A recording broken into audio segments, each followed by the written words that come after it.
Tata share ஏதாவது வாங்கிக்க.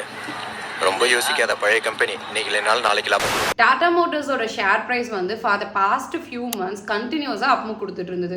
நாம இன்வெஸ்டர்ஸ் எல்லாம் எப்போதான் ஷேரோட பிரைஸ் வந்து டவுன்ஃபால் ஆகும், அக்யூமுலேட் பண்ணலாம்னு வெயிட் பண்ணிட்டு இருந்திருப்போம். டாடா மோட்டர்ஸ் வந்துட்டு Q4 ரிசல்ட் வந்து அனௌன்ஸ் பண்ணதுக்கு அப்புறமேட்டு ஷேரோட பிரைஸ் மோர் தென் 9% டவுன்ஃபால் கொடுத்தது.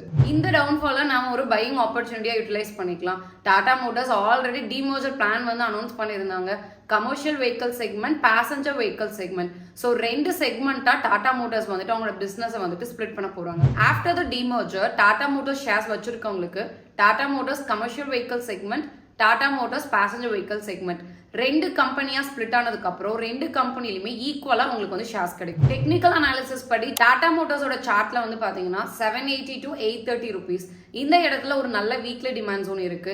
ஸோ ஃபர்தரா கரெக்ஷன் வந்தது அப்படின்னா இந்த பர்டிகுலர் பிரைஸ் ரேஞ்ச்ல நம்ம ஷேர்ஸ் அக்யூமுலேட் பண்ணிக்கலாம். ஸோ இந்த வீடியோ உங்களுக்கு யூஸ்ஃபுல்லா இருந்திருந்தா கமெண்ட்ல மறக்காம எஸ்னு டைப் பண்ணுங்க.